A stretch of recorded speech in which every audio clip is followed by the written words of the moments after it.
Dominer ou se libérer. Comprendre l'exploitation, l'autonomie et la soumission. Et vous, de quel côté êtes-vous? Dominez-vous les autres ou êtes-vous enchaîné sans le savoir? Vous soumettez-vous par choix ou par conditionnement? À travers ce livre percutant, Eric Gigelman explore les rouages invisibles de nos sociétés. Exploitation économique, manipulation psychologique, soumission culturelle, domination systémique, mais aussi autonomie, rébellion intérieure, liberté de conscience et pouvoir personnel. Pourquoi certains prennent-ils le contrôle quand d'autres le cèdent? Qu'est-ce qui différencie une soumission toxique d'un acte stratégique? Comment se libérer des chaînes invisibles, tissées par la peur, les normes ou le confort?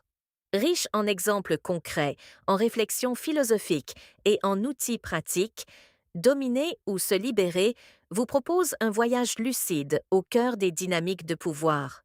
Un guide pour celles et ceux qui veulent comprendre les jeux d'influence, s'en affranchir et reprendre le contrôle de leur vie. Ce livre n'est pas neutre, il questionne, il dérange, il révèle. À vous de choisir, continuer à obéir ou enfin décider. Réservez ce livre dès maintenant. Un livre unique au format A5 et de 104 pages. Suivez le lien fourni dans la description et bonne lecture. Voici une lecture audio de ce magnifique livre. Merci de votre écoute. Introduction, entre pouvoir et liberté. Les relations humaines, qu'elles soient personnelles, professionnelles ou sociétales, sont souvent marquées par des dynamiques de pouvoir, de contrôle et d'interdépendance. À travers l'histoire, ces dynamiques ont façonné les civilisations, structuré les sociétés et influencé profondément les comportements individuels. Pourtant, derrière ces interactions complexes se dessinent des rôles fondamentaux, celui de l'exploiteur, de l'exploité, de l'individu autonome et de la personne soumise. Ces quatre dimensions, bien que distinctes, s'entrelacent et évoluent en permanence. L'exploiteur tire profit des autres, cherchant à maximiser son avantage personnel, souvent au détriment des exploités. L'exploité, en revanche, est pris dans un système qui limite ses choix ou exploite ses ressources. À l'opposé, l'autonomie symbolise la liberté de choisir et d'agir en fonction de ses propres valeurs et objectifs. La soumission, elle, peut être volontaire ou contrainte, et découle souvent d'un déséquilibre de pouvoir ou d'un manque de confiance en soi. Ce livre explore ces quatre archétypes et les frontières floues qui les séparent. Pourquoi certains deviennent-ils exploiteurs tandis que d'autres restent soumis? Est-il possible de briser le cycle exploitation-soumission pour atteindre une véritable autonomie? Quelles sont les implications éthiques et psychologiques de ces rôles dans nos vies quotidiennes? À une époque où les relations de pouvoir sont omniprésentes, au travail, dans la politique et même dans les interactions personnelles, comprendre ces dynamiques devient essentiel pour se libérer des chaînes invisibles et construire des relations équilibrées. Ce livre vous invite à une réflexion profonde sur ces rôles, à travers des analyses sociologiques, des exemples concrets et des outils pratiques pour transformer vos relations et cultiver votre autonomie. 1. Les racines de la domination. 1.1. Les origines évolutionnaires du pouvoir. Le concept de domination et de pouvoir trouve ses racines dans l'évolution de la vie sur Terre. Dès les premières formes de vie, des relations asymétriques ont émergé, dictées par des besoins de survie, de reproduction et de contrôle des ressources. Ces mécanismes primitifs se retrouvent dans le comportement humain et façonnent encore aujourd'hui les dynamiques sociales et politiques. 1. Les bases biologiques de la domination. 1.1. La sélection naturelle et la survie des plus forts. Dans la lutte pour la survie, les organismes les plus adaptés ont développé des stratégies pour obtenir et contrôler des ressources limitées. La domination, sous forme de hiérarchie sociale, est devenue un outil pour organiser les groupes et maximiser leurs chances de survie. Exemple, chez les primates, les mâles alpha dominent les autres membres du groupe, accédant en priorité à la nourriture et aux partenaires reproductifs. 1.1.2. La compétition et la coopération. Bien que la domination soit souvent associée à la compétition, elle coexiste avec la coopération. Des structures hiérarchiques efficaces permettent au groupe de collaborer tout en maintenant un ordre nécessaire pour éviter les conflits internes. Exemple, les meutes de loups obéissent à une hiérarchie stricte où les dominants dirigent les chasses et protègent le groupe. 2. La domination chez les humains, un héritage évolutif. 1.2.1. Les premières sociétés humaines. Dans les sociétés de chasseurs-cueilleurs, la domination reposait principalement sur des compétences spécifiques comme la force, la connaissance du territoire ou la capacité à fédérer les autres. Ces qualités étaient cruciales pour assurer la survie du groupe. Exemple, les chefs tribaux étaient souvent choisis pour leur capacité à guider le groupe lors des périodes de crise, mais leur domination restait limitée et contextuelle. 1.2.2. L'émergence des structures hiérarchiques. Avec l'avènement de l'agriculture et des sociétés sédentaires, les hiérarchies sociales se sont consolidées. Le contrôle des ressources, terre, eau, récolte, est devenu un outil de domination créant des inégalités de pouvoir. Exemple, les premières civilisations, comme celles de Mésopotamie ou d'Égypte, ont établi des systèmes de classes rigides où les élites dominaient les masses grâce à leur contrôle des ressources et à l'usage de la religion ou de la force. 3. Les mécanismes de la domination, de la biologie à la culture. 1.3.1. Le rôle des hormones dans les comportements dominants. Certaines hormones, comme la testostérone, jouent un rôle dans les comportements liés à la domination. Elles influencent la confiance, l'agressivité et la propension à prendre des risques, des traits souvent associés au pouvoir. Exemple, des études montrent que des niveaux élevés de testostérone sont corrélés à une prise de décision plus assertive, mais aussi à un comportement plus compétitif. 1.3.2. La domination comme construction culturelle. Si la domination trouve ses racines dans la biologie, elle est aussi profondément influencée par les normes culturelles. Les sociétés façonnent les règles du pouvoir, définissant qui peut l'exercer et comment. Exemple, dans certaines cultures, la domination est associée à la richesse ou au statut social, tandis que dans d'autres, elle est davantage liée à la sagesse ou à l'âge. 4. Les implications modernes des origines évolutives du pouvoir. 1.4.1. Le pouvoir dans les organisations modernes. Les dynamiques de domination observées dans la nature se retrouvent dans les structures organisationnelles modernes. Les hiérarchies permettent une répartition claire des responsabilités, mais elles peuvent aussi engendrer des abus de pouvoir. Exemple, les chefs d'entreprise ou les dirigeants politiques agissent parfois comme des alphas, utilisant leur position pour renforcer leur domination. 1.4.2. Le défi de l'égalité. Dans les sociétés modernes, la prise de conscience des origines biologiques et sociales de la domination ouvre la voie à une réflexion sur l'équilibre entre hiérarchie et égalité.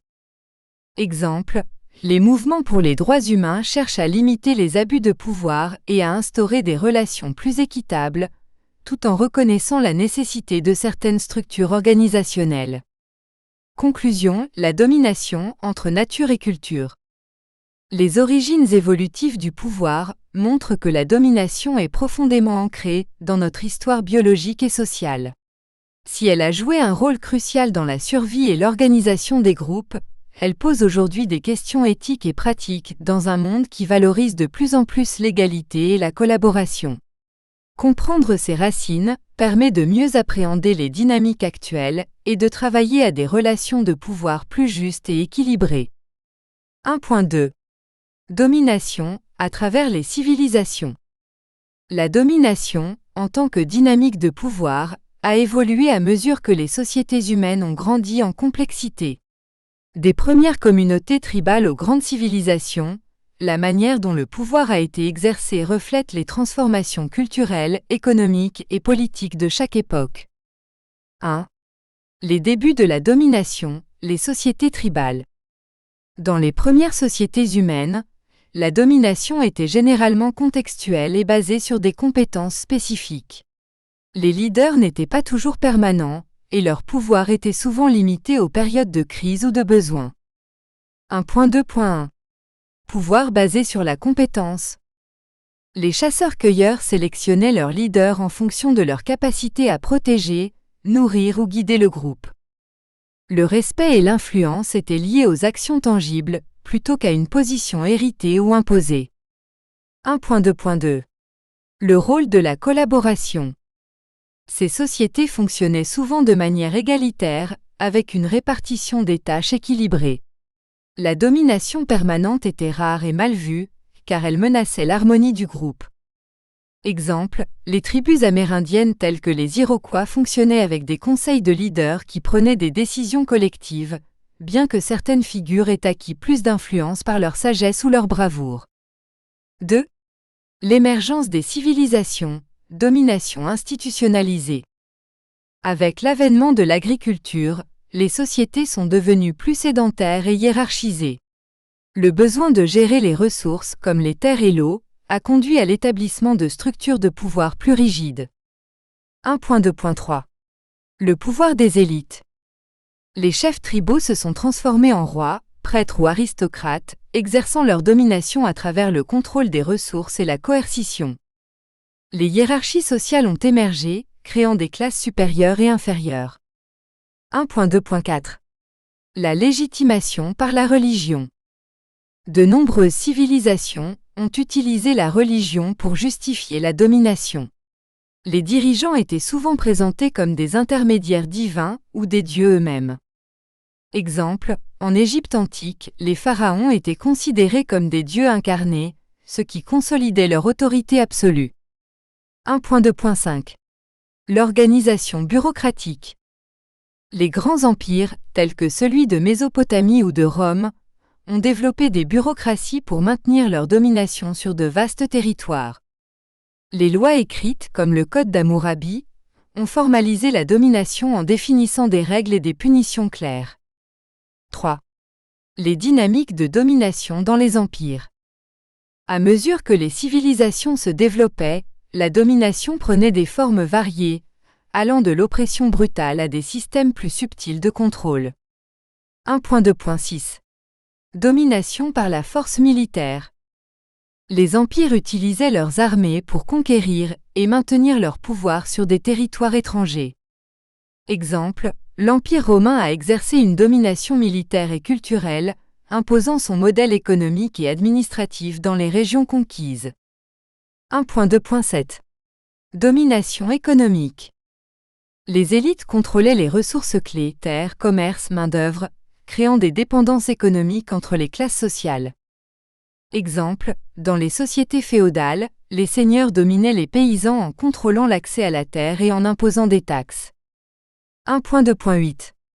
Domination culturelle.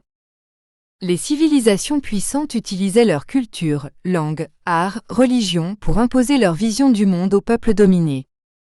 Exemple, la Grèce antique a exercé une influence culturelle sur les régions conquises par Alexandre le Grand, établissant l'hellénisme comme modèle dominant. 4. La domination dans les sociétés modernes. Avec l'industrialisation et la modernité, les formes de domination ont évolué pour devenir plus complexes, intégrant des systèmes politiques, économiques et sociaux. 1.2.9. Domination coloniale. Les puissances européennes ont exercé une domination globale en colonisant des territoires, exploitant leurs ressources et imposant leurs structures culturelles. Exemple, les empires britanniques et français ont imposé des systèmes éducatifs et administratifs pour asseoir leur pouvoir sur leurs colonies. 1.2.10. Domination systémique. Les sociétés modernes voient l'émergence de formes de domination moins visibles, comme les inégalités économiques ou les discriminations systémiques. Exemple, les inégalités liées au capitalisme global, où une minorité détient une majorité des ressources mondiales.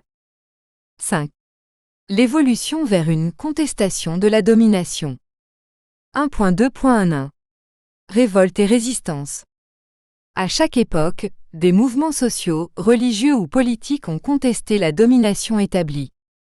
Exemple, la Révolution française a marqué une rupture avec le modèle de domination aristocratique, en prônant l'égalité et la liberté. 1.2.2. Vers des systèmes égalitaires. Les sociétés contemporaines aspirent de plus en plus à des systèmes moins hiérarchiques, valorisant la coopération et l'équité. Exemple, les démocraties modernes cherchent à limiter les abus de pouvoir par des mécanismes comme la séparation des pouvoirs ou les droits de l'homme. Conclusion, la domination, un concept évolutif. La domination, née des besoins primitifs de survie, s'est transformée à travers les civilisations pour devenir un pilier des structures sociales et politiques. Si elle a permis l'organisation et le progrès, elle a aussi engendré des inégalités et des oppressions. Comprendre son évolution est essentiel pour bâtir des sociétés plus justes et équilibrées, où la coopération pourrait prendre le pas sur la domination. 1.3. La psychologie de la domination et de la soumission. La domination et la soumission sont des dynamiques profondément ancrées dans la psychologie humaine. Ces comportements, bien que souvent associés à des contextes de pouvoir ou de contrôle, trouvent leur origine dans des mécanismes biologiques, sociaux et émotionnels qui régissent les interactions humaines. Comprendre ces mécanismes permet de mieux appréhender pourquoi certains individus ou groupes adoptent ces rôles et comment ils influencent les relations humaines. 1.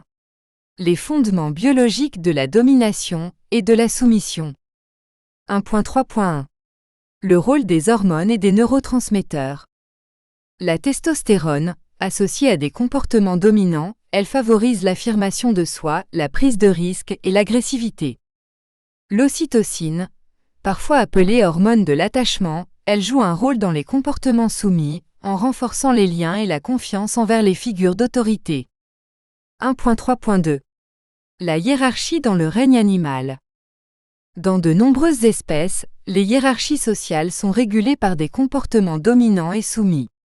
Ces dynamiques garantissent souvent la survie du groupe en évitant les conflits constants. Exemple, les primates utilisent des gestes de soumission, comme éviter le regard direct, pour apaiser les tensions avec les membres dominants. 1.3.3. Les avantages évolutifs. La domination peut garantir un accès prioritaire aux ressources et à la reproduction. La soumission, en revanche, favorise la survie en minimisant les confrontations dangereuses. 2. La psychologie sociale de la domination et de la soumission. 1.3.4. Les mécanismes d'influence sociale. Conformité. Les individus soumis tendent à adopter les normes imposées par les figures dominantes pour s'intégrer ou éviter des sanctions. Obéissance à l'autorité. L'expérience de Milgram a démontré que la soumission à l'autorité est un comportement humain universel, souvent motivé par le désir d'éviter des conflits ou de transférer la responsabilité à une figure d'autorité. 1.3.5. Les dynamiques de groupe. Dans un groupe, la dominance peut émerger naturellement, souvent basée sur des compétences perçues, le charisme ou la force. La soumission, de son côté, peut découler d'un manque de confiance en soi ou d'un besoin de stabilité. Exemple, dans une équipe professionnelle, un leader naturel peut prendre des décisions, tandis que les autres membres acceptent son autorité pour maintenir l'efficacité du groupe. 3. Les traits psychologiques associés à la domination et à la soumission. 1.3.6. Profil des individus dominants. Caractéristiques, assurance, charisme, tendance à prendre des risques, parfois agressivité. Motivation, besoin de contrôle, ambition, désir de reconnaissance. Risque, les dominants excessifs peuvent développer des comportements autoritaires ou tyranniques. 1.3.7. Profil des individus soumis. Caractéristiques, besoin d'approbation, prudence, dépendance émotionnelle. Motivation, recherche de protection, évitement des conflits, peur des conséquences. Risque, la soumission excessive peut conduire à une perte d'autonomie ou à une exploitation. 4. Les facteurs contextuels influençant la domination et la soumission. 1.3.8. L'influence de la culture. Certaines cultures valorisent la soumission aux figures d'autorité, famille, religion, gouvernement, tandis que d'autres encouragent une approche égalitaire. 1.3.9. Les dynamiques relationnelles. La domination et la soumission peuvent varier en fonction des relations. Un individu dominant au travail peut être soumis dans sa vie familiale et vice-versa. 1.3.0. Le rôle des expériences passées. Les traumatismes ou les contextes éducatifs autoritaires peuvent conditionner un individu à adopter des comportements soumis. À l'inverse, une éducation valorisant l'indépendance peut favoriser des comportements dominants. 5. Quand la domination devient toxique. 1.3.1. L'abus de pouvoir. Une domination excessive ou malveillante peut conduire à des comportements coercitifs, exploitants ou abusifs. Exemple, dans un couple, un partenaire dominant peut isoler ou contrôler l'autre pour asseoir son pouvoir. 1.3.2. La soumission pathologique. Une soumission excessive peut entraîner une perte de confiance en soi, une dépendance émotionnelle ou une incapacité à défendre ses propres besoins. Exemple, un employé qui accepte constamment des tâches supplémentaires par peur de perdre son emploi finit par s'épuiser. 6. Équilibrer domination et soumission pour des relations saines. 1.3.3. Favoriser l'assertivité. Encourager les comportements assertifs permet de trouver un équilibre entre domination et soumission. L'assertivité consiste à exprimer ses besoins et ses limites, tout en respectant ceux des autres. 1.3.4. Instaurer des relations collaboratives. Plutôt que de se positionner en dominant ou en soumis, privilégiez une approche de coopération où chaque partie est valorisée pour ses contributions. 1.3.5. Apprendre à poser des limites. Pour les personnes en position de soumission, développer la capacité à dire non et à négocier les attentes est essentiel. Exemple, dans une relation professionnelle, un employé peut accepter certaines tâches tout en fixant des limites claires sur ce qui est acceptable ou non. Conclusion, comprendre et équilibrer les dynamiques psychologiques. La domination et la soumission sont des comportements profondément ancrés dans la psychologie humaine. Bien qu'ils soient naturels et parfois nécessaires, ils peuvent devenir problématiques lorsqu'ils sont mal gérés ou excessifs. En comprenant leurs origines et leurs mécanismes, il devient possible de cultiver des relations plus équilibrées et respectueuses, basées sur la coopération plutôt que sur l'exploitation ou la dépendance. Chapitre 2. L'exploitation, quand la soumission devient un outil. 2.1. Les dynamiques de pouvoir dans l'économie. L'économie, dans sa structure et son fonctionnement, est souvent un terrain fertile pour l'émergence et l'exploitation des relations asymétriques de pouvoir. Ces dynamiques exploitent parfois la soumission implicite ou explicite des individus ou des groupes, consolidant les inégalités au sein des systèmes économiques modernes. 1. Le pouvoir économique, un outil de domination. 2.1. Concentration des ressources. Dans les systèmes économiques capitalistes, le contrôle des ressources financières, technologiques, naturelles est souvent centralisé entre les mains d'une minorité. Cette concentration crée une asymétrie où les propriétaires du capital exercent une domination sur ceux qui dépendent d'eux pour leur subsistance. Exemple, les grandes multinationales contrôlant les chaînes d'approvisionnement globales imposent leurs conditions aux petits producteurs qui n'ont d'autre choix que de se soumettre. 2.1.2. Les relations employeur-employé. Le lieu de travail est un espace où les dynamiques de pouvoir économique se manifestent de manière directe. Les employeurs détiennent une position dominante, contrôlant les salaires, les conditions de travail et les opportunités de croissance. Exemple, des travailleurs précaires ou non syndiqués peuvent être soumis à des conditions abusives par crainte de perdre leur emploi. 2. L'exploitation dans les systèmes économiques mondiaux. 2.1.3. La mondialisation, un levier d'exploitation? Si la mondialisation a permis de connecter les économies et d'augmenter la richesse globale, elle a également renforcé les déséquilibres de pouvoir. Les entreprises des pays riches exploitent souvent la main-d'œuvre bon marché des pays en développement. Exemple, les conditions de travail dans les usines textiles de pays comme le Bangladesh illustrent cette asymétrie, où les travailleurs sont soumis à de faibles salaires et à des conditions dangereuses. 2.1.4. Les inégalités de richesse. Les écarts de richesse entre les classes sociales ou entre les nations exacerbent les relations de domination. Les plus riches contrôlent les marchés et les politiques, renforçant leur pouvoir au détriment des plus pauvres. Statistiques clés, selon Oxfam, 1% de la population mondiale détient plus de richesses que les 99% restants. 3. Les mécanismes d'exploitation économique. 2.1.5. La dette comme outil de contrôle. Les dettes, qu'elles soient personnelles ou nationales, sont utilisées pour maintenir une domination économique. Les pays ou individus endettés restent sous le contrôle de leurs créanciers. Exemple, les programmes d'ajustement structurel imposés par le FMI obligent souvent les pays en développement à adopter des politiques qui favorisent les créanciers étrangers au détriment de leur population. 2.1.6. Le contrôle des informations et des technologies.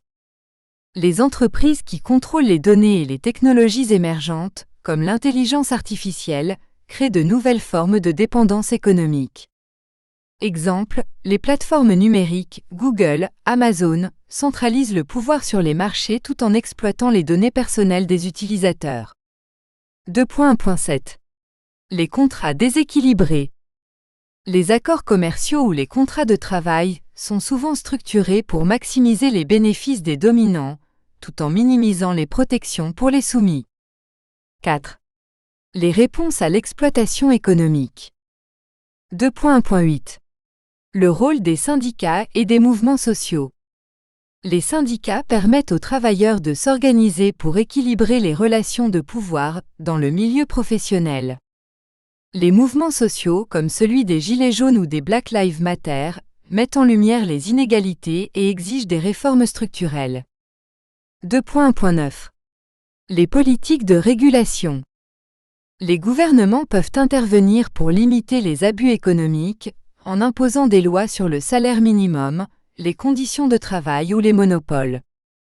Exemple, les lois antitrust aux États-Unis visent à empêcher les entreprises de devenir trop dominantes sur le marché. 2.1.10. L'économie circulaire et solidaire. Promouvoir des modèles économiques basés sur la collaboration, le partage et l'équité peut réduire les dynamiques d'exploitation. Exemple, les coopératives permettent aux travailleurs de partager les bénéfices et la gestion de l'entreprise. 5. Exemple concret, l'industrie technologique et l'exploitation. Dans l'industrie technologique, les grandes entreprises comme Apple ou Microsoft dépendent d'une chaîne d'approvisionnement mondiale. Les travailleurs des mines de cobalt, nécessaires pour fabriquer les batteries, sont souvent exploités dans des conditions inhumaines. Cette dynamique illustre comment les consommateurs des pays riches bénéficient indirectement de la domination économique exercée sur les travailleurs des pays en développement. Conclusion: l'exploitation, un défi systémique. Les dynamiques de pouvoir dans l'économie révèlent comment la soumission peut être utilisée comme un outil d'exploitation, consolidant les inégalités à travers les systèmes économiques mondiaux. Comprendre ces mécanismes est essentiel pour envisager des réformes capables de réduire les abus et de promouvoir des relations économiques plus justes et équilibrées. 2.2. L'exploitation psychologique, la manipulation des masses. L'exploitation psychologique des masses est une forme de domination subtile mais puissante, où des individus ou des groupes utilisent des techniques de manipulation pour influencer les pensées, les émotions et les comportements d'une majorité.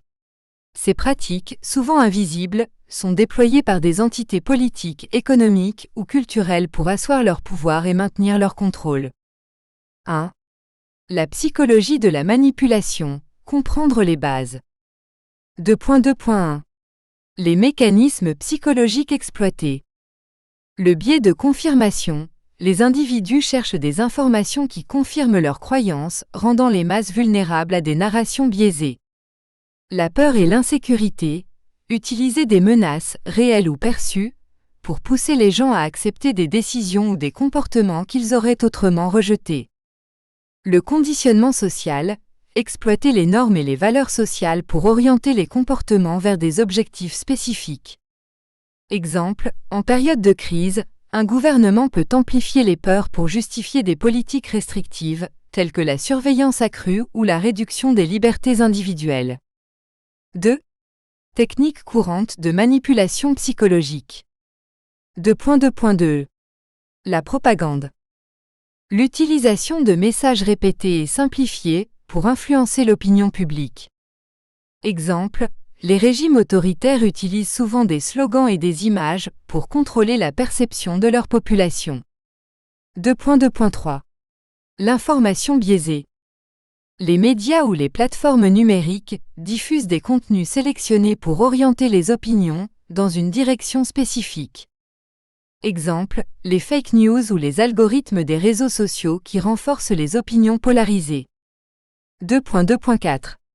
L'appel aux émotions. Susciter des émotions fortes, peur, colère, fierté, pour court-circuiter la réflexion rationnelle. Exemple, des publicités qui associent un produit à des émotions positives pour inciter à l'achat. 2.2.5. L'effet de groupe.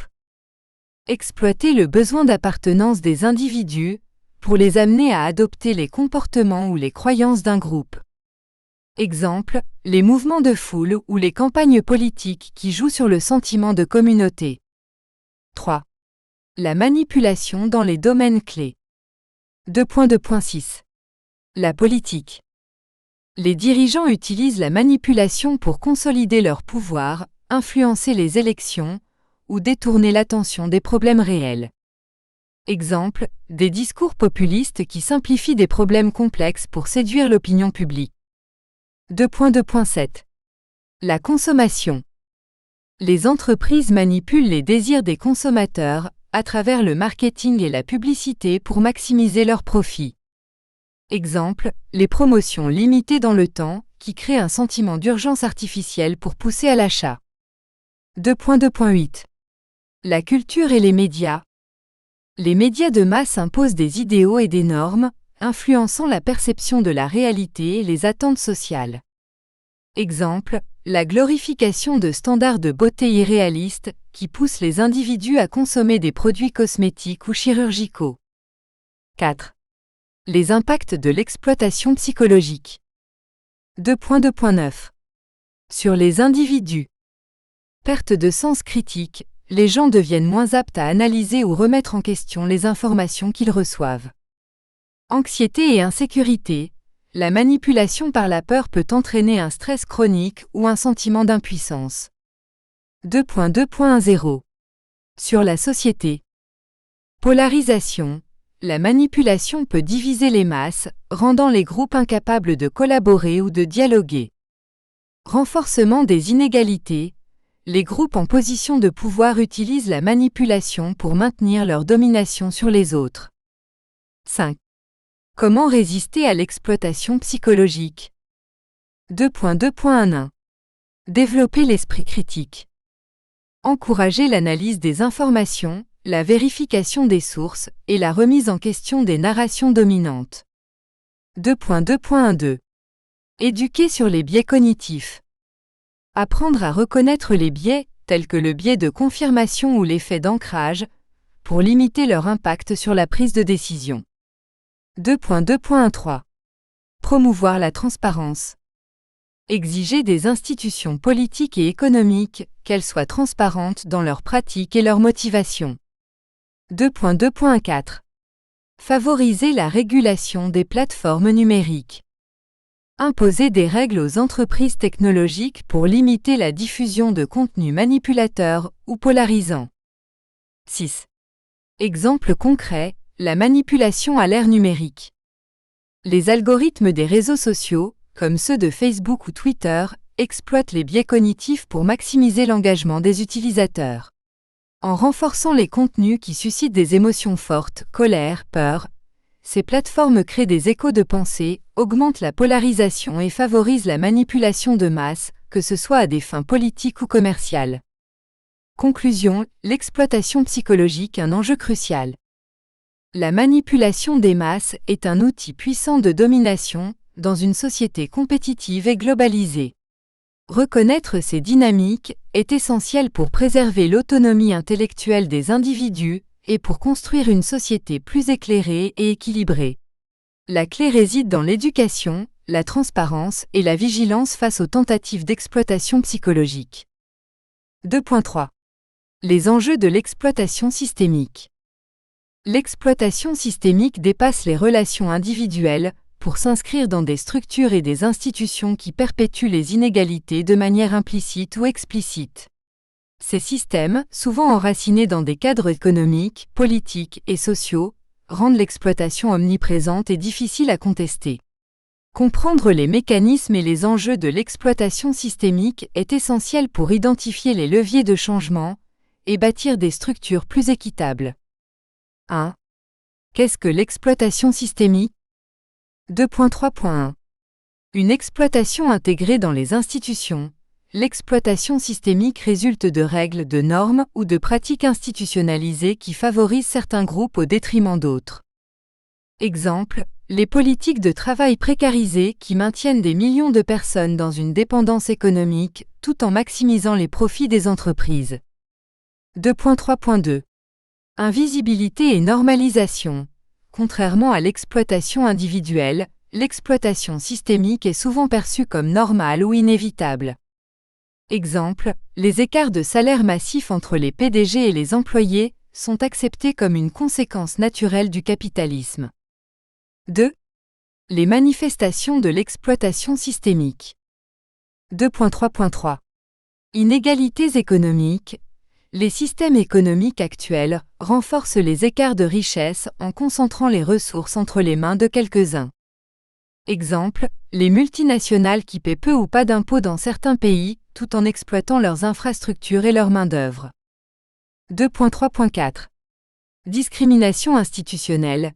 Des systèmes juridiques, éducatifs ou politiques favorisent certains groupes en fonction de leur race, sexe ou classe sociale. Exemple, les discriminations à l'embauche, où les candidats issus de minorités ethniques ont moins de chances d'être recrutés à compétences égales. 2.3.5. Exploitation environnementale. Les systèmes économiques encouragent la surconsommation et la destruction des ressources naturelles, affectant principalement les populations vulnérables. Exemple, les communautés autochtones qui subissent les conséquences de l'extraction minière ou de la déforestation. 2.3.6. Précarisation du travail. L'essor des emplois précaires, comme les contrats à court terme ou les emplois de gig economy, est une forme d'exploitation systémique. Exemple, les chauffeurs pour des plateformes comme Uber, qui n'ont pas accès aux avantages sociaux traditionnels. 3. Les mécanismes de l'exploitation systémique. 2.3.7. Concentration du pouvoir économique et politique. Les grandes entreprises et les élites influencent les politiques publiques pour maintenir leur position dominante. Exemple, le lobbying qui bloque des lois environnementales ou des réformes fiscales justes. 2.3.8. Fragmentation des travailleurs.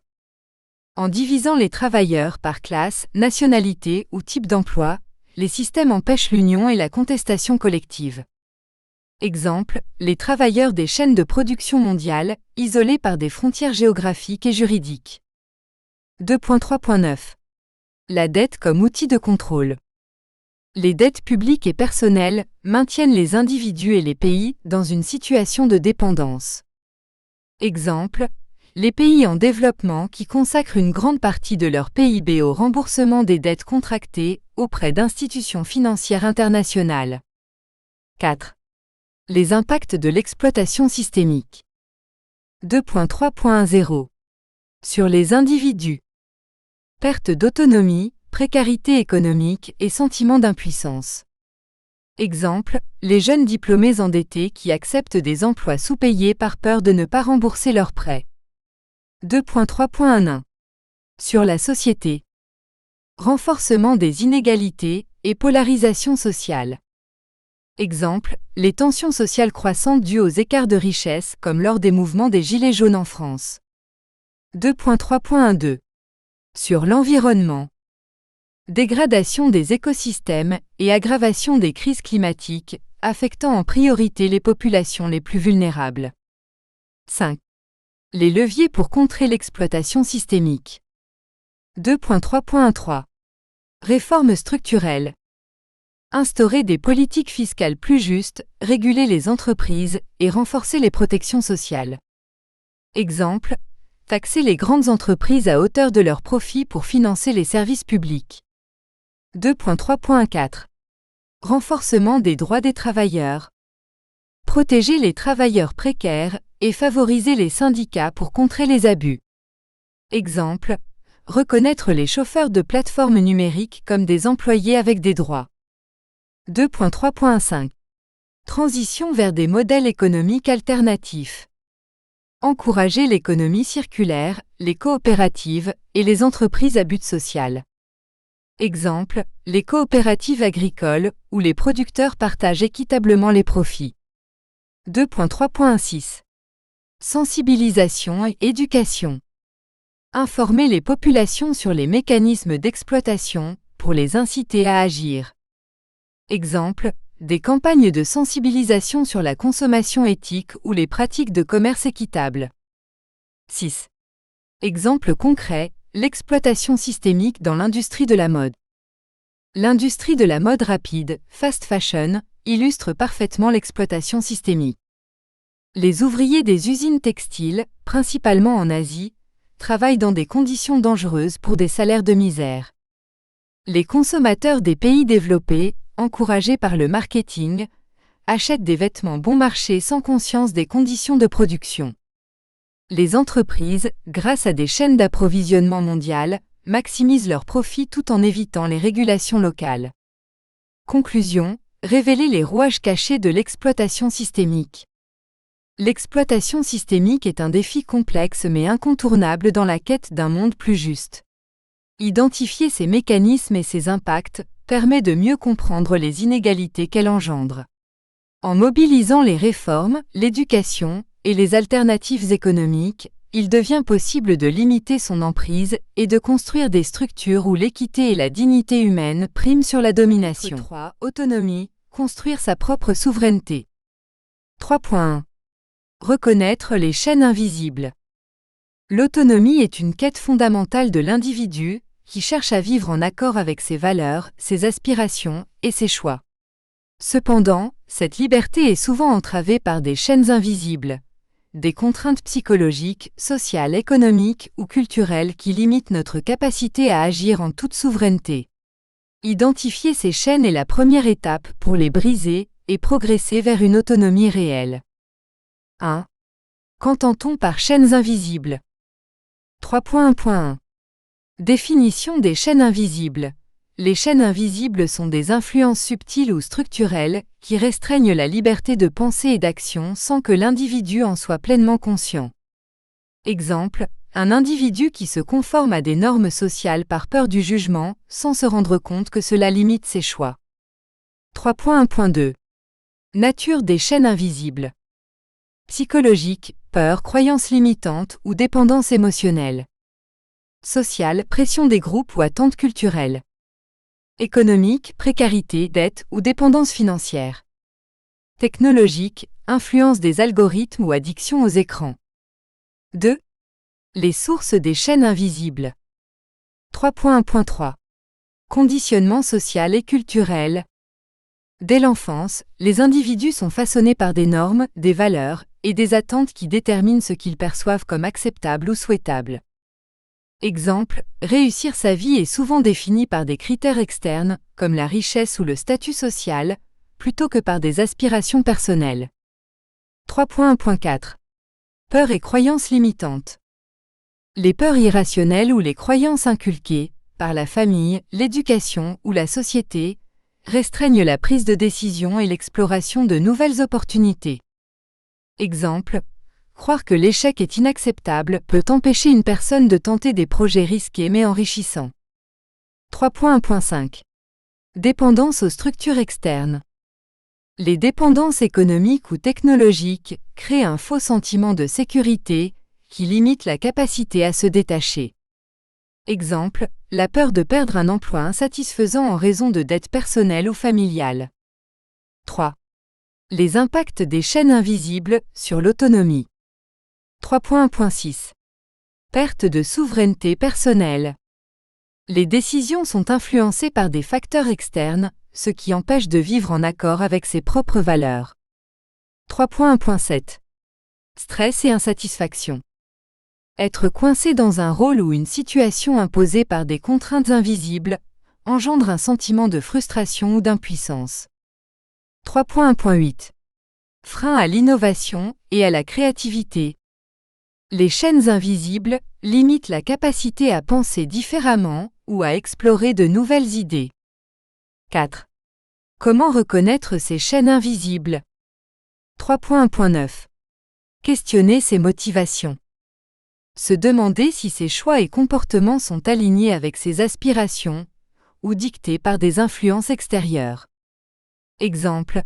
Est-ce que je poursuis cette carrière parce que je le veux vraiment ou parce que c'est ce que l'on attend de moi? 3.1.0. Identifier les sources de peur. Analyser ce qui déclenche la peur ou l'inconfort peut révéler des chaînes invisibles liées à des croyances ou des pressions sociales. 3.1.1. Observer ses relations et son environnement. Les relations toxiques, les attentes non dites ou les normes implicites peuvent être des indicateurs de contraintes invisibles. 3.1.2. Prendre conscience de ses habitudes. Les habitudes automatiques, comme consulter son téléphone dès le réveil, peuvent indiquer une dépendance non reconnue. 5. Exemple concret, reconnaître les chaînes invisibles. Julie est une jeune professionnelle qui travaille dans une grande entreprise. Bien qu'elle soit bien rémunérée, elle ressent un malaise constant. Après réflexion, elle réalise que sa carrière reflète les attentes de ses parents et non ses propres aspirations. Elle identifie également une peur profonde de décevoir sa famille, une chaîne invisible qui limite sa capacité à poursuivre une carrière plus alignée avec ses passions. 6. Premières étapes pour se libérer des chaînes invisibles. 3.1.3. Pratiquer l'introspection. Réserver du temps pour réfléchir à ses choix, ses émotions et ses motivations profondes. 3.1.4. Développer l'esprit critique. Remettre en question les croyances et les normes inculquées pour déterminer si elles sont toujours pertinentes. 3.1.5. Poser des limites. Apprendre à dire non aux influences externes qui ne respectent pas ses valeurs ou ses besoins. 3.1.6. Investir dans l'indépendance. Construire une sécurité financière, émotionnelle et sociale pour réduire sa dépendance aux structures externes. Conclusion. Briser les chaînes pour retrouver sa souveraineté. Reconnaître les chaînes invisibles est une étape fondamentale pour atteindre une autonomie réelle. Ces contraintes, bien qu'invisibles, influencent profondément nos choix et nos comportements. En identifiant leurs sources et en prenant des mesures pour s'en libérer, il devient possible de construire une vie alignée avec ses aspirations personnelles et d'exercer pleinement sa souveraineté. 3.2. Les piliers de l'autonomie. L'autonomie repose sur des fondations solides qui permettent à un individu de prendre des décisions éclairées, de poursuivre ses aspirations et de se détacher des influences externes. Ces piliers constituent des compétences, des ressources et des attitudes essentielles pour construire et maintenir une souveraineté personnelle et collective. 1. Les piliers fondamentaux de l'autonomie. 3.2.1. Connaissance de soi. La compréhension de ses valeurs, de ses forces et de ses faiblesses est au cœur de l'autonomie. Pourquoi c'est essentiel? Cela permet de fixer des objectifs réalistes et alignés avec ses aspirations. Cela aide à reconnaître les influences extérieures indésirables. Comment le cultiver? Pratiquer l'introspection régulière. Utiliser des outils comme les tests de personnalité ou des journaux réflexifs. Solliciter des retours honnêtes de son entourage. Exemple, Marie découvre après une période de réflexion que ses choix de carrière sont motivés par son désir d'aider les autres. Elle s'oriente alors vers un métier dans le social. 3.2.2. Indépendance financière. L'indépendance économique est une base tangible de l'autonomie, car elle réduit la dépendance envers les autres ou les institutions. Pourquoi c'est essentiel? Permet de faire des choix libres sans pression économique. Évite de rester dans des relations ou des situations oppressantes par besoin financier. Comment le cultiver? Établir un budget et épargner régulièrement. Investir dans des compétences professionnelles pour diversifier ses sources de revenus. Limiter les dettes inutiles et construire un fonds d'urgence. Exemple, Paul crée une petite entreprise en parallèle de son emploi salarié, ce qui lui offre une sécurité et la liberté de quitter un poste non épanouissant. 3.2.3 Maîtrise émotionnelle.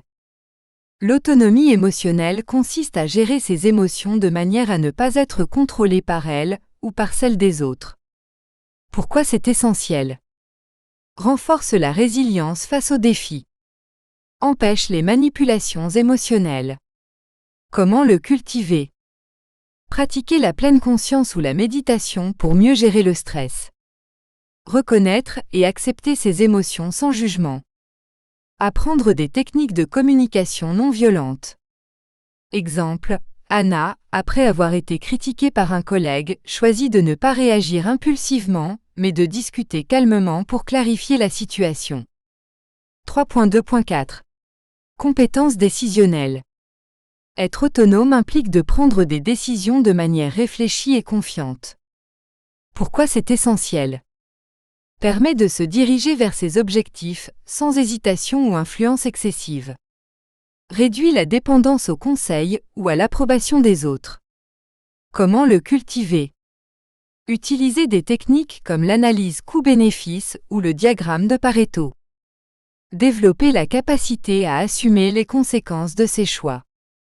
S'appuyer sur des expériences passées pour guider de futures décisions. Exemple, lors d'un dilemme professionnel, Marc évalue les avantages et inconvénients de chaque option avant de prendre une décision en accord avec ses priorités personnelles. 3.2.5 Savoir poser des limites.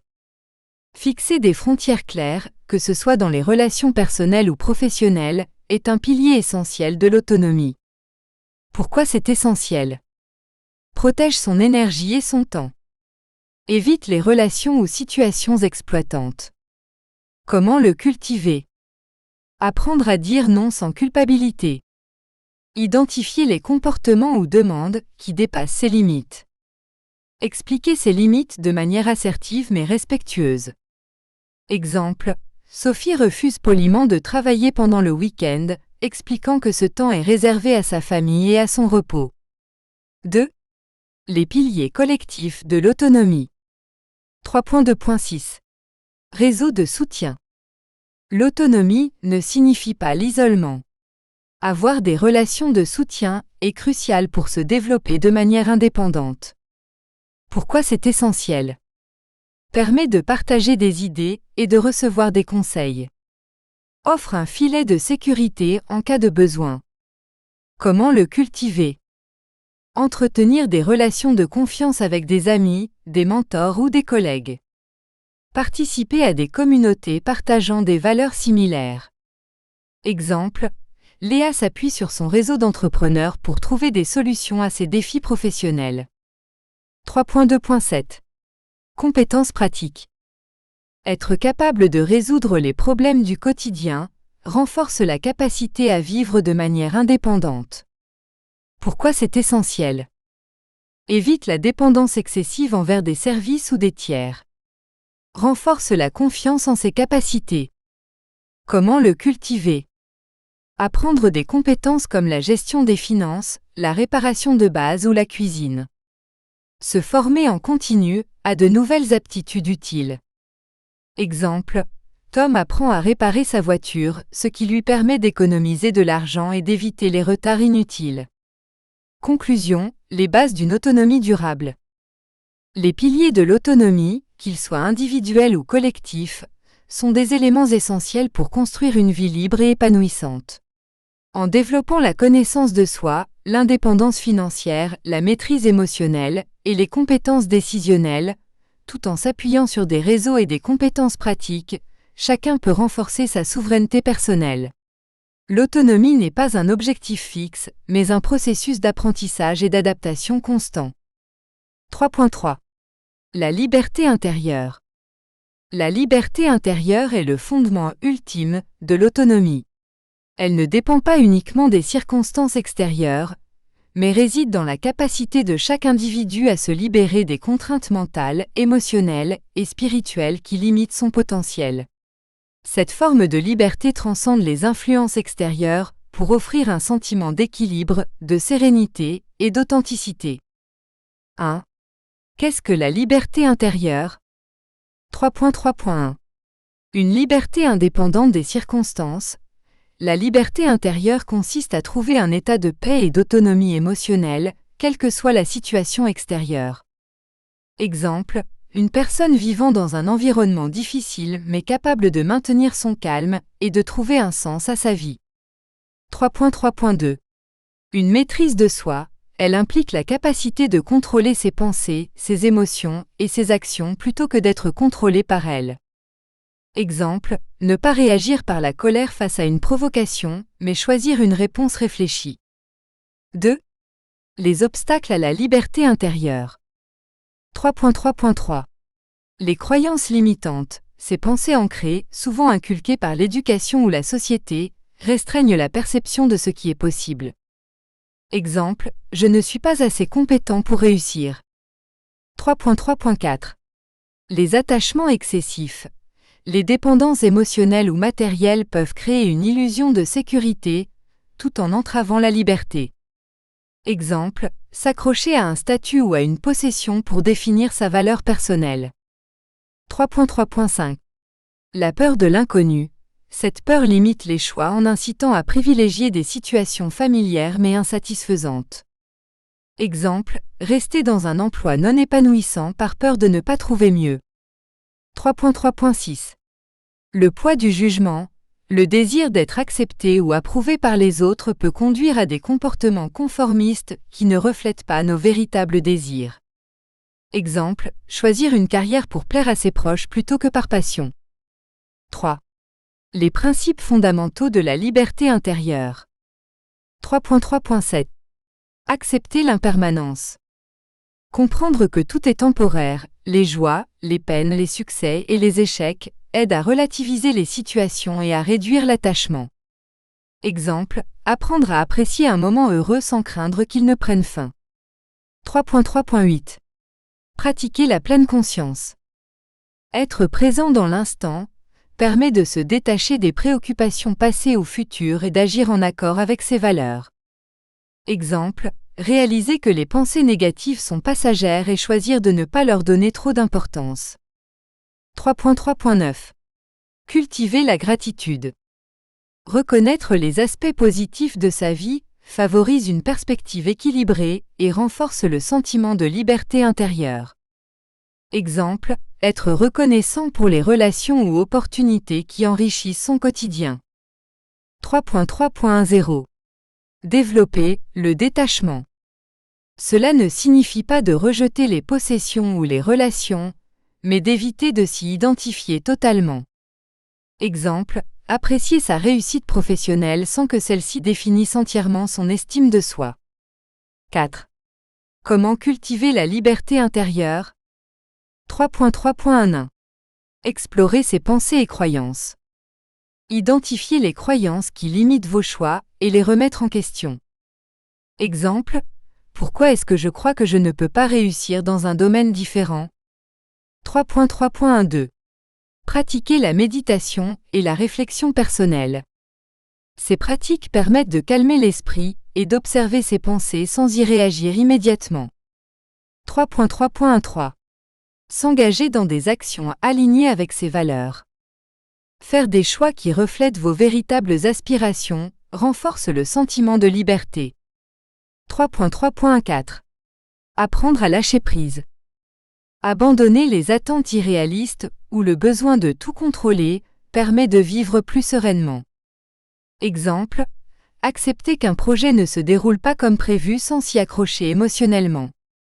5. Exemple concret, la liberté intérieure face à une épreuve. Jean, confronté à une perte d'emploi, décide de ne pas se laisser submerger par la peur et la frustration.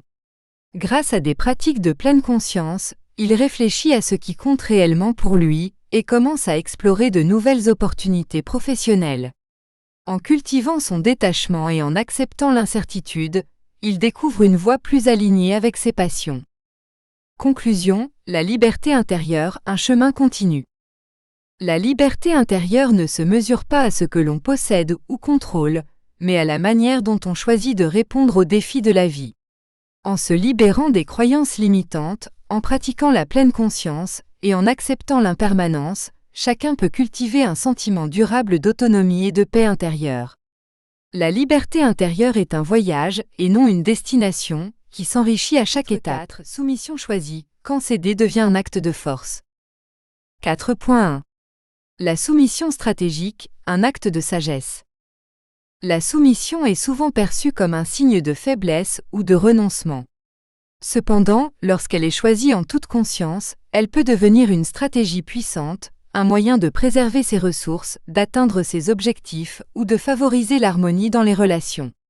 La soumission stratégique n'est pas une abdication de soi, mais un acte réfléchi, ancré dans la maîtrise de soi et une compréhension profonde des dynamiques de pouvoir. 1. Qu'est-ce que la soumission stratégique ? 4.1.1. Définition. La soumission stratégique consiste à céder temporairement ou partiellement dans une situation donnée, pour obtenir un avantage à long terme ou préserver l'équilibre d'une relation. Exemple, dans un désaccord professionnel, accepter la position de son supérieur pour préserver une opportunité future de collaboration. 4.1.2. Différence avec la soumission imposée. Contrairement à une soumission forcée, la soumission stratégique est un choix conscient, guidé par la réflexion et non par la peur ou la contrainte. 2. Les motivations derrière la soumission stratégique. 4.1.3. Préserver les relations. Dans certains contextes, céder peut éviter des conflits inutiles et renforcer des relations importantes. Exemple, dans une relation familiale, choisir de ne pas insister sur un désaccord mineur pour préserver l'harmonie. 4.1.4. Gagner en influence. En cédant sur des points secondaires, il est possible de renforcer sa crédibilité ou sa position pour négocier sur des enjeux plus cruciaux. Exemple, dans une négociation commerciale, accepter une concession mineure pour obtenir des avantages plus significatifs par la suite. 4.1.5. Conserver ses ressources. Parfois, le coût d'un affrontement ou d'une résistance est plus élevé que celui de la soumission. La stratégie consiste alors à choisir ses batailles avec soin. Exemple, éviter une confrontation inutile avec un collègue pour se concentrer sur des projets prioritaires. 4.1.6. Faire preuve de sagesse. La soumission stratégique repose sur la capacité à reconnaître quand il est plus judicieux de céder que de lutter. Exemple, lors d'un débat houleux, arrêter de discuter pour éviter d'envenimer la situation et conserver sa sérénité. 3. Les compétences nécessaires à la soumission stratégique. 4.1.7. Maîtrise émotionnelle. Savoir gérer son ego pour ne pas céder à l'impulsivité ou au besoin de prouver qu'on a raison. 4.1.8. Analyse situationnelle. Évaluer les avantages et les inconvénients de céder dans un contexte donné. Question clé. Quels sont les enjeux à court et à long terme ? Quelle est la meilleure façon de préserver mes intérêts, tout en maintenant une relation saine ? 4.1.9. Communication assertive. Exprimer clairement ses intentions et ses limites, même en choisissant de céder. Exemple, je suis d'accord avec ta proposition pour cette fois, mais j'aimerais qu'on explore une autre option la prochaine fois. 4. Les dangers de la soumission stratégique. 4.1.10. Être perçu comme faible. La soumission peut parfois être interprétée comme une incapacité à défendre ses positions. Solution. Établir un équilibre en montrant clairement que la soumission est un choix réfléchi et non une obligation. 4.1.1. Risque de dépendance. Si la soumission devient une habitude, elle peut entraîner une perte de respect ou d'autonomie. Solution. Utiliser la soumission stratégique uniquement dans des situations spécifiques sans en faire un comportement par défaut. 5. Exemple concret de soumission stratégique. 4.1.12. Dans un contexte professionnel, Marc, un employé ambitieux, choisit de soutenir une idée de son supérieur qu'il ne trouve pas idéale. Il sait que cette concession renforcera sa relation avec son manager, ce qui lui permettra de proposer ses propres idées à l'avenir avec plus de crédibilité. 4.1.13.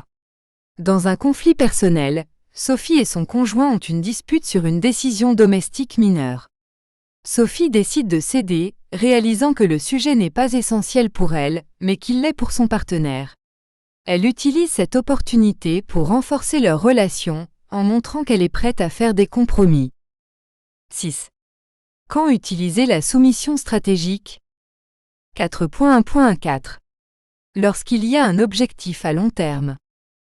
Si céder aujourd'hui peut apporter un avantage ou une opportunité dans le futur. 4.1.5. Lorsque l'enjeu est mineur. Si le conflit ne justifie pas un investissement émotionnel ou temporel important. 4.1.6. Lorsqu'une relation est en jeu. Si céder peut préserver une relation importante ou éviter une rupture. Conclusion, la sagesse dans l'art de céder. La soumission stratégique est bien plus qu'un acte de renoncement. C'est une preuve de maîtrise de soi et de compréhension des dynamiques relationnelles. En choisissant consciemment de céder dans des situations spécifiques, on démontre une force intérieure et une capacité à privilégier la réflexion sur l'impulsivité. La clé réside dans l'équilibre, savoir quand céder pour avancer et quand résister pour préserver ses valeurs fondamentales. 4.2. Les contextes culturels de la soumission. La soumission prend des formes diverses selon les contextes culturels, reflétant les valeurs, les croyances et les structures sociales propres à chaque société. Comprendre ces variations permet d'analyser comment la soumission est perçue, pratiquée et justifiée dans différents environnements culturels. Cela éclaire également les relations entre individus, communautés et institutions, en révélant les dynamiques sous-jacentes de pouvoir et de contrôle. 1. La soumission comme norme culturelle. 4.2.1. La soumission dans les cultures collectivistes. Dans les sociétés collectivistes, comme celles de nombreuses régions d'Asie, d'Afrique ou d'Amérique latine, la soumission est souvent valorisée comme un moyen de préserver l'harmonie sociale et le bien-être du groupe. Caractéristiques. Respect des aînés et des figures d'autorité. Sacrifice individuel pour le bénéfice collectif. Conformité aux normes et aux attentes sociales. Exemple, au Japon, le concept de wa, harmonie, pousse les individus à éviter les conflits et à céder face aux demandes ou aux besoins du groupe. 4.2.2. La soumission dans les cultures hiérarchiques.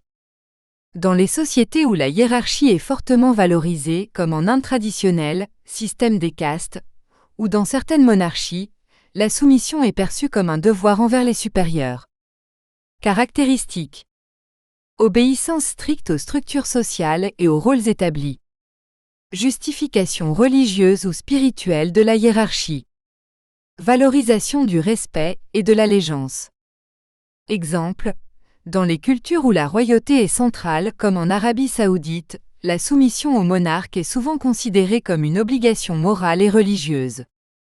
4.2.3. La soumission dans les cultures patriarcales. Dans les sociétés patriarcales, la soumission est fréquemment attendue des femmes envers les hommes, reflétant des normes de genre profondément ancrées. Caractéristiques. Rôle genresse rigide. Attente de docilité ou d'obéissance des femmes, dans les sphères domestiques et publiques. Justification religieuse ou culturelle pour maintenir cette structure. Exemple, dans certaines régions du Moyen-Orient, les normes sociales imposent aux femmes de se soumettre à l'autorité masculine, que ce soit celle de leur père, mari ou frère. 2. La soumission comme résistance implicite. 4.2.4. La soumission comme stratégie de survie. Dans certains contextes, la soumission n'est pas une adhésion volontaire aux normes culturelles, mais une stratégie adoptée pour éviter les répercussions ou les conflits. Exemple, pendant les régimes autoritaires comme dans l'Union soviétique, les citoyens adoptaient souvent une attitude soumise en public pour éviter les sanctions tout en conservant des opinions opposées en privé. 4.2.5. La soumission passive-agressive. La soumission peut aussi servir d'arme implicite pour résister aux figures d'autorité ou au système oppressif. Exemple, dans les environnements de travail, certains employés semblent se conformer aux directives tout en les exécutant lentement ou de manière inefficace pour exprimer leur désaccord. 3. Les justifications culturelles de la soumission. 4.2.6. Religion et spiritualité. De nombreuses traditions religieuses valorisent la soumission comme une vertu, souvent en la reliant à l'humilité, à la piété ou à l'acceptation de la volonté divine. Exemple, dans le christianisme, la soumission à Dieu est perçue comme une marque de foi, et des enseignements encouragent également la soumission dans les relations conjugales. 4.2.7. Mythes et récits culturels. Les récits culturels et historiques renforcent souvent la légitimité de la soumission à travers des exemples d'héros ou de figures exemplaires. Exemple, dans les récits confucéens, le respect filial, xiao, est présenté comme une vertu cardinale, impliquant une soumission totale aux parents et aux aînés. 4.2.8. Légitimation par le pouvoir. Les élites politiques ou économiques utilisent souvent des discours culturels pour justifier et maintenir des relations de soumission. Exemple, les monarchies européennes du Moyen Âge justifiaient leur pouvoir par le droit divin, exigeant la soumission des sujets. 4. Les impacts de la soumission culturelle. 4.2.9. Positif. Stabilité sociale. Les normes de soumission peuvent prévenir les conflits en instaurant des cadres clairs pour les interactions. Préservation de l'harmonie. Dans les cultures collectivistes, la soumission favorise l'unité et la coopération. 4.2.10. Négatif. Entrave à l'autonomie. Une soumission excessive peut inhiber l'expression individuelle et la prise de décision personnelle. Inégalité renforcée. Les normes de soumission peuvent perpétuer des systèmes oppressifs et empêcher les progrès sociaux. Résistance limitée. Lorsque la soumission est normalisée, il devient difficile de contester les abus de pouvoir. 5. Exemple concret, soumission culturelle et modernité. Dans certaines sociétés africaines, les traditions valorisent la soumission aux chefs tribaux et aux aînés. Cependant, avec la modernisation et la montée des mouvements pour les droits humains, ces normes sont remises en question par les jeunes générations.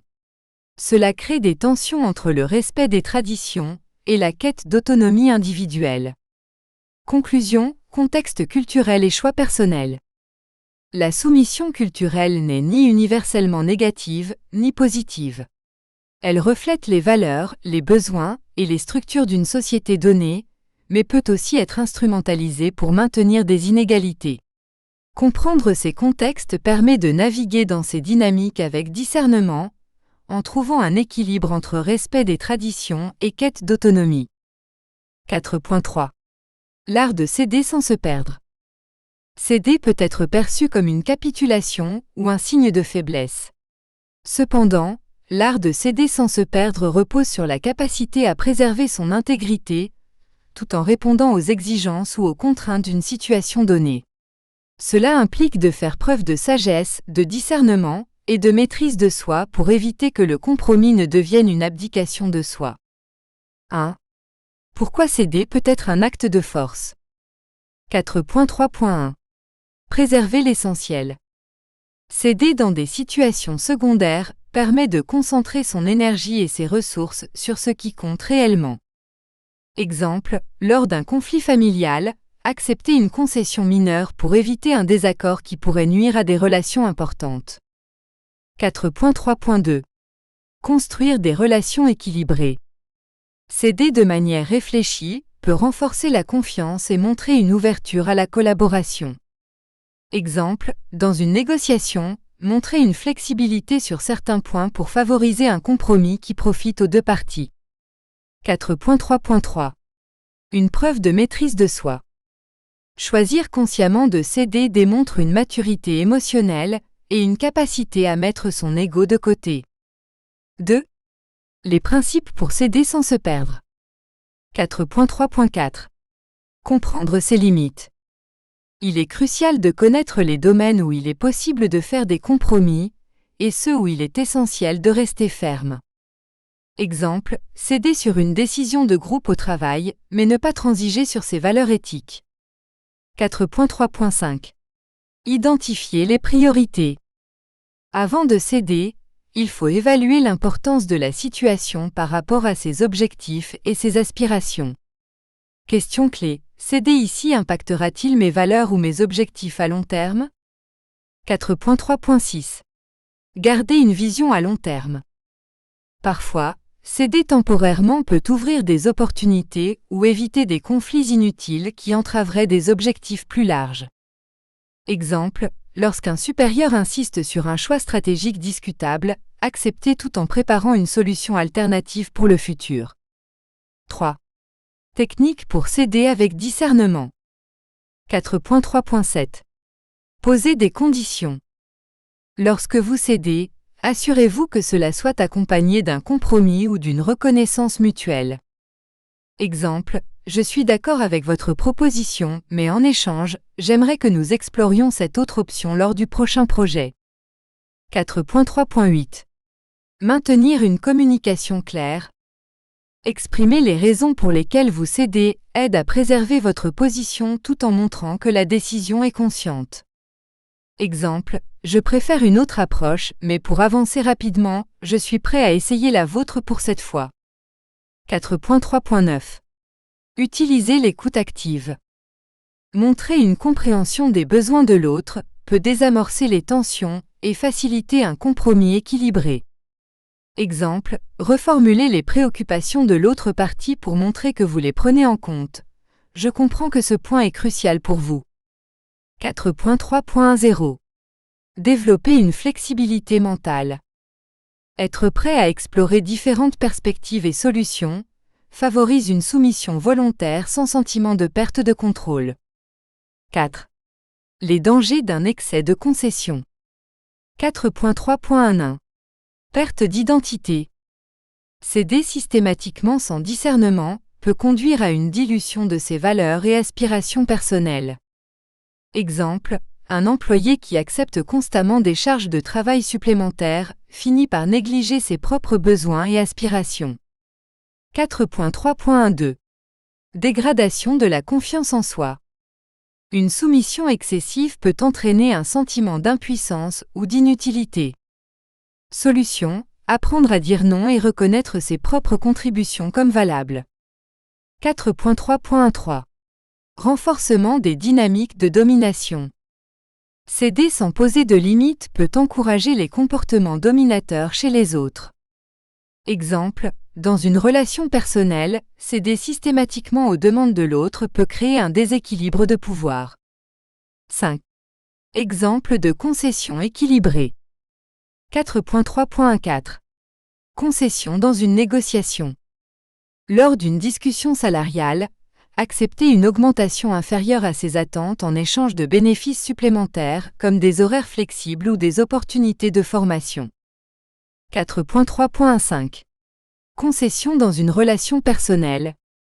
Accepter de regarder un film qui ne vous plaît pas pour faire plaisir à votre partenaire, tout en proposant de choisir le programme la prochaine fois. 6. Les bénéfices d'une soumission réfléchie. 4.3.6. Renforcement des relations. Céder de manière équilibrée montre une volonté de coopération, ce qui peut renforcer les liens et la confiance. 4.3.7. Économie de ressources. Choisir ses batailles avec soin permet d'économiser du temps, de l'énergie et de l'émotion pour des enjeux plus importants. 4.3.8. Développement personnel. Apprendre à céder sans se perdre renforce la résilience, la maîtrise de soi et la capacité à naviguer dans des dynamiques relationnelles complexes. Conclusion: céder avec force et conscience. L'art de céder sans se perdre réside dans la capacité à faire des compromis stratégiques tout en préservant son intégrité. En définissant clairement ses priorités, en posant des limites et en maintenant une communication ouverte, il est possible de transformer la soumission en un acte réfléchi et puissant. Céder dans ce sens devient un outil pour progresser, renforcer ses relations et atteindre ses objectifs sans renier ses valeurs profondes. 5. Au-delà des rapports de force, vers une société de réciprocité. 5.1. Comprendre la réciprocité. La réciprocité est une dynamique sociale fondamentale qui transcende les simples rapports de pouvoir, en favorisant des échanges équilibrés, justes et mutuellement bénéfiques. Contrairement à la domination ou à la soumission, la réciprocité repose sur la reconnaissance mutuelle des contributions et des besoins de chaque partie. Comprendre la réciprocité, c'est saisir ses mécanismes, ses implications et son potentiel pour transformer les relations humaines et les structures sociales. 1. Qu'est-ce que la réciprocité? 5.1.1. Définition de la réciprocité. La réciprocité est un principe d'échange équilibré où chaque partie apporte quelque chose à l'autre, que ce soit des ressources, du temps ou de l'attention, en attendant un retour équivalent ou comparable. Caractéristiques principales. Mutualité, les deux parties tirent un bénéfice de l'interaction. Équité, les contributions sont perçues comme justes même si elles ne sont pas identiques. Volonté, les échanges se font sans coercition ou obligation excessive. Exemple, un collègue aide à finaliser un projet en s'attendant à recevoir un soutien similaire à l'avenir. 5.1.2. Les trois types de réciprocité. Réciprocité directe, un échange immédiat ou explicite entre deux parties. Exemple, prêter de l'argent à un ami qui promet de rembourser à une date précise. Réciprocité différée, une contribution aujourd'hui avec l'attente d'un retour futur parfois implicite. Exemple, offrir un cadeau d'anniversaire en espérant que la personne en fera autant à l'avenir. Réciprocité généralisée, une contribution désintéressée sans attente explicite de retour immédiat. Exemple, aider un étranger dans le besoin, en se basant sur l'idée que quelqu'un pourrait vous aider un jour dans une situation similaire. 2. Les bases biologiques et sociales de la réciprocité. 5.1.3. Réciprocité dans la nature. La réciprocité est présente dans de nombreuses espèces animales, où elle favorise la survie et la coopération. Exemple, chez les primates, le toilettage mutuel renforce les liens sociaux et réduit les tensions. 5.1.4. Réciprocité et évolution humaine. Chez les humains, la réciprocité a joué un rôle clé dans le développement des sociétés. Elle a permis la construction de communautés, la spécialisation des tâches et l'émergence de réseaux de soutien. Exemple, les premiers chasseurs-cueilleurs partageaient la nourriture, renforçant ainsi les liens de groupe et assurant une sécurité collective. 3. Les principes éthiques de la réciprocité. 5.1.5. La règle d'or universelle. Traite les autres comme tu voudrais être traité. Cette maxime reflète l'essence de la réciprocité et constitue un principe éthique commun à de nombreuses cultures et religions. Exemple, dans le bouddhisme, le concept de karma illustre l'idée que nos actions, bonnes ou mauvaises, nous reviennent sous forme de conséquences. 5.1.6. Justice et réciprocité. La réciprocité est souvent associée à une idée de justice, où chaque partie reçoit en proportion de ce qu'elle donne. Exemple, dans le commerce équitable, les producteurs reçoivent une rémunération juste pour leurs produits, reflétant leurs efforts et leurs coûts. 4. Les défis de la réciprocité. 5.1.7. Les attentes implicites. Lorsque les attentes ne sont pas clairement exprimées, la réciprocité peut créer des malentendus ou des ressentiments. Exemple, une personne qui offre son aide de manière désintéressée peut s'attendre inconsciemment à un retour et se sentir déçue si cela n'arrive pas. 5.1.8. Le déséquilibre dans les contributions. Des déséquilibres perçus ou réels peuvent compromettre la réciprocité et engendrer des tensions. Exemple, dans une relation où l'un investit plus de temps ou d'efforts que l'autre, un sentiment d'exploitation peut émerger. 5.1.9. Les abus de la réciprocité. Certaines personnes ou organisations manipulent la réciprocité à leur avantage, en créant un sentiment d'obligation artificielle. Exemple, une entreprise qui offre un cadeau gratuit pour inciter les clients à acheter un produit plus cher. 5. Exemple concret, réciprocité dans une communauté locale. Dans une petite ville, les habitants mettent en place un système d'échange de services. Un voisin aide à réparer la toiture d'un autre qui en retour offre des cours de musique à ses enfants. Ce système renforce les liens communautaires et permet de partager les ressources sans échange monétaire direct. Conclusion, la réciprocité, un socle pour une société harmonieuse.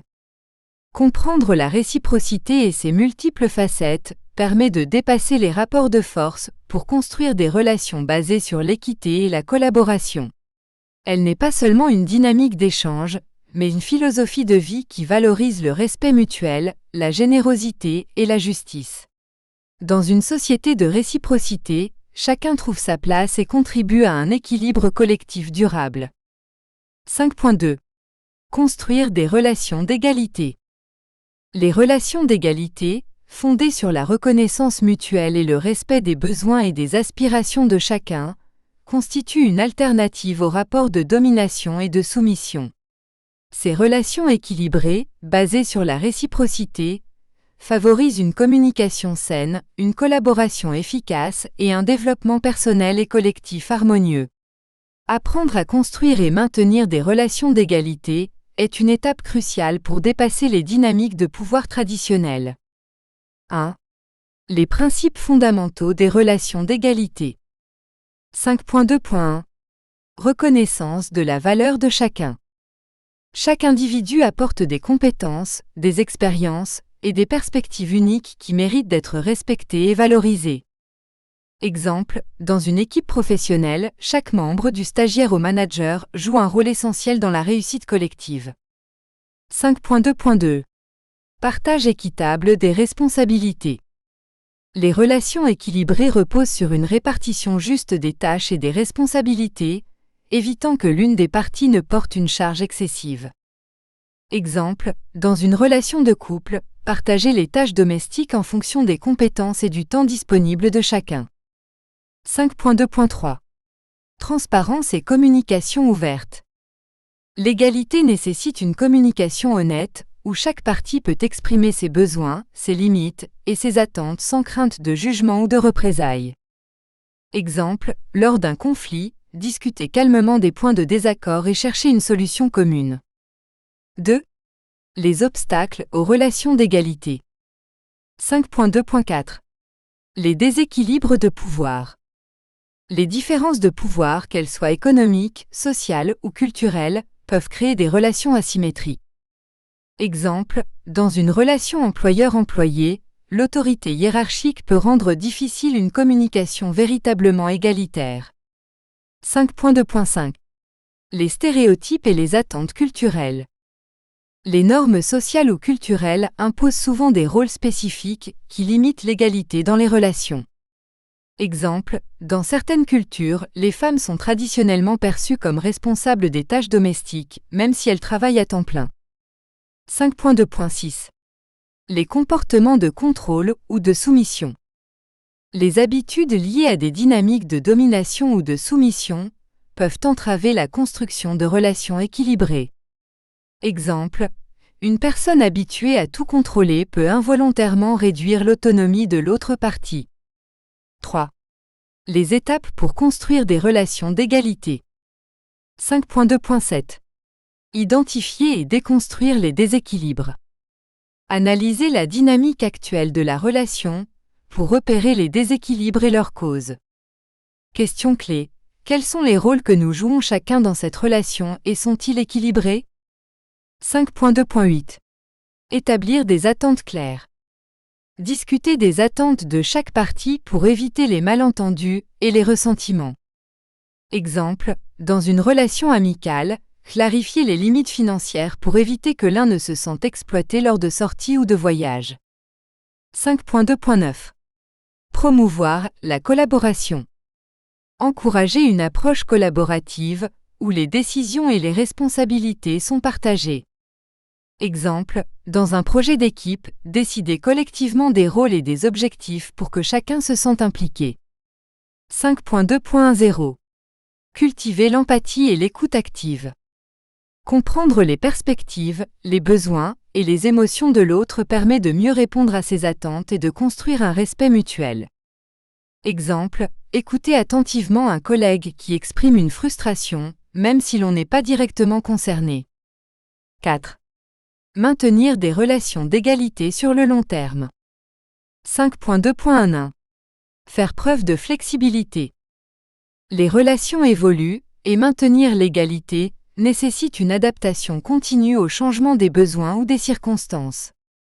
Exemple, répartir les responsabilités de manière différente lorsque l'un des partenaires traverse une période difficile, comme un stress professionnel ou une maladie. 5.2.2. Reconnaître et célébrer les contributions. Valoriser les efforts et les apports de l'autre renforce la confiance et l'équilibre dans la relation. Exemple, remercier un ami pour son soutien lors d'un moment difficile, même si cela semble naturel. 5.2.3. Résoudre les conflits avec respect. Les conflits sont inévitables, mais ils peuvent être gérés de manière à renforcer plutôt qu'à affaiblir la relation.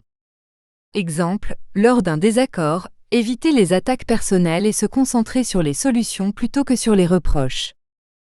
5. Exemple concret, une relation de mentorat égalitaire. Dans une relation de mentorat, l'égalité peut sembler difficile à établir en raison de l'expérience et de l'autorité du mentor. Cependant, en reconnaissant que le mentor apprend également de son mentoré, nouvelles idées, perspectives modernes, la relation devient mutuellement bénéfique et respectueuse. Le mentor partage son savoir, tandis que le mentoré apporte de nouvelles façons de penser et d'innover. Conclusion, vers une culture d'égalité. Construire des relations d'égalité nécessite un engagement conscient et des efforts continus. Cela repose sur la reconnaissance de la valeur de chacun, une communication ouverte et une répartition équitable des responsabilités. En dépassant les obstacles culturels et sociaux, il est possible de créer des interactions qui renforcent non seulement les individus, mais aussi la société dans son ensemble. 5.3. L'utopie d'une société sans domination. Une société sans domination est un idéal qui inspire les philosophes, les penseurs politiques et les activistes depuis des siècles. Ce modèle utopique propose un monde où les relations humaines ne seraient pas fondées sur le pouvoir, l'exploitation ou la soumission, mais sur la coopération, la réciprocité et l'égalité. Cependant, cette vision soulève des défis théoriques et pratiques. Est-il possible de construire une société exempte de domination ou s'agit-il d'un idéal inaccessible ? 1. Qu'est-ce qu'une société sans domination ? 5.3.1. Une définition de la non-domination. Une société sans domination est un système où aucun individu ou groupe n'impose son pouvoir ou ses intérêts sur un autre. Les décisions sont prises de manière collective et démocratique. L'égalité, la justice et le respect mutuel sont les principes directeurs. 5.3.2. Les caractéristiques d'une telle société. Autonomie individuelle. Chaque individu est libre de poursuivre ses aspirations sans entraver celles des autres. Coopération collective. Les ressources et les responsabilités sont partagées équitablement. Absence de hiérarchies oppressives. Les structures sociales sont horizontales plutôt que verticales. 2. Les inspirations historiques et philosophiques. 5.3.3. Les sociétés égalitaires traditionnelles. Certaines communautés humaines, comme les sociétés de chasseurs-cueilleurs ou certaines tribus indigènes, ont pratiqué des formes de vie collective relativement égalitaires, où la domination était minimisée.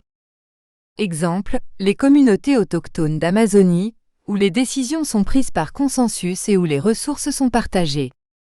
5.3.4. Les pensées utopiques. Jean-Jacques Rousseau, dans son discours sur l'origine de l'inégalité, il imagine une société naturelle où les hommes vivent libres et égaux. Karl Marx, son idéologie communiste aspire à une société sans classe, où les relations de domination économique seraient abolies. 5.3.5. Les expériences modernes. Les communautés anarchistes et coopératives tentent de vivre sans domination en rejetant les hiérarchies traditionnelles. Exemple, la commune de Marinaleda, en Espagne, fonctionne sur des principes de démocratie directe et de partage des ressources. 3. Les défis d'une société sans domination. 5.3.6. La nature humaine et les dynamiques de pouvoir. Certains affirment que la recherche de pouvoir est inhérente à la condition humaine, ce qui rend difficile l'élimination complète de la domination. Question clé, peut-on transformer les instincts compétitifs en comportements coopératifs? 5.3.7. La complexité des sociétés modernes. Les grandes structures sociales et économiques nécessitent des mécanismes de coordination qui peuvent introduire des hiérarchies. Exemple, une société technologique avancée requiert des experts, ce qui peut créer des déséquilibres de pouvoir. 5.3.8. Les résistances culturelles. Les systèmes de domination sont souvent ancrés dans des traditions, des religions ou des normes culturelles difficiles à changer. 4. Vers une société sans domination, piste de réflexion. 5.3.9. Renforcer l'éducation et la conscience collective. L'éducation peut jouer un rôle clé en sensibilisant les individus à l'importance de l'égalité, de la coopération et de la non-domination. Exemple, enseigner des compétences de résolution de conflits et des valeurs démocratiques dès le plus jeune âge. 5.3.0. Développer des modèles économiques alternatifs. Favoriser des systèmes basés sur l'économie circulaire, les coopératives ou le revenu universel pour réduire les inégalités et la dépendance. Exemple, des entreprises autogérées où les décisions sont prises collectivement par les employés. 5.3.1. Encourager la gouvernance horizontale. Expérimenter des formes de gouvernance participative où chaque voix est entendue et où les décisions sont prises par consensus. Exemple, les assemblées citoyennes, comme celle utilisée en Islande pour réécrire la Constitution. 5.3.2. Réduire les inégalités systémiques. Instaurer des politiques publiques visant à réduire les écarts de richesse, à promouvoir l'égalité des sexes et à protéger les droits des minorités. 5. Exemple concret, une entreprise sans domination. Dans l'entreprise brésilienne Semco, les employés participent aux décisions stratégiques, fixent leurs propres horaires et déterminent même les salaires de leurs collègues. Ce modèle, fondé sur la transparence et la confiance, illustre comment des structures égalitaires peuvent prospérer dans un environnement économique moderne. 6. Les bénéfices d'une société sans domination. 5.3.3. Relations harmonieuses. En éliminant les rapports de force, les relations humaines deviennent plus collaboratives et respectueuses. 5.3.4. Développement personnel et collectif. Les individus peuvent exprimer pleinement leur potentiel sans craindre l'exploitation ou l'oppression. 5.3.5. Durabilité et justice sociale. Une répartition équitable des ressources favorise une société plus stable et résiliente face aux défis mondiaux. Conclusion. L'utopie, un guide pour l'action. Une société sans domination peut sembler utopique, mais elle représente un idéal vers lequel tendre. En questionnant les structures existantes et en expérimentant des alternatives, il est possible d'intégrer les principes de réciprocité et d'égalité dans nos relations et nos institutions. L'utopie n'est pas une destination, mais une direction qui inspire et guide les efforts pour créer un monde plus juste et harmonieux. Faire le choix de sa liberté. La liberté, qu'elle soit intérieure ou extérieure, ne se conquiert pas dans l'absolu, mais se choisit chaque jour dans chaque décision et chaque interaction. Elle exige de comprendre les dynamiques de domination, de réciprocité et de soumission pour les dépasser et les transformer en opportunités d'épanouissement personnel et collectif. Faire le choix de sa liberté, c'est s'engager sur un chemin de conscience, d'autonomie et d'équilibre dans ses relations avec soi-même et avec les autres. 1. La liberté comme processus continu. 1.1. Une quête personnelle et collective. La liberté n'est pas un état figé, mais un processus dynamique. Elle nécessite un travail constant pour reconnaître les influences externes et internes qui nous limitent, et pour agir en alignement avec nos valeurs et nos aspirations. Exemple, chaque fois que nous disons oui ou non, nous affirmons notre liberté de choix et notre responsabilité personnelle. 1.2. S'émanciper des chaînes invisibles. Comprendre et briser les chaînes invisibles, qu'elles soient psychologiques, sociales ou culturelles, est une étape cruciale pour retrouver sa souveraineté. Exemple, décider de vivre selon ses propres aspirations, même si cela signifie remettre en question des normes ou des attentes familiales. 2. Les piliers d'une liberté assumée. 2.1.